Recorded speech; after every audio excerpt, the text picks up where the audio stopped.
প্ৰথমে মই বাইবেল ইউনিয়নৰ ইউটিউবৰ যোগেদি আপোনালোকলৈ ধন্যবাদ জ্ঞাপন কৰিছোঁ।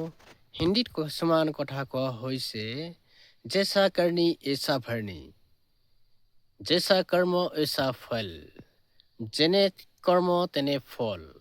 ঠিক তেনেকৈ বাইবেলৰ প্ৰকাশিত বাক্য 22:12 লিখা আছে, যেনে কৰ্ম তোমাৰ তেনে প্ৰতিফল দিয়া মোৰ হাতত আছে বুলি প্ৰভু যীশুৱে কোৱা হৈছে। কি আপুনি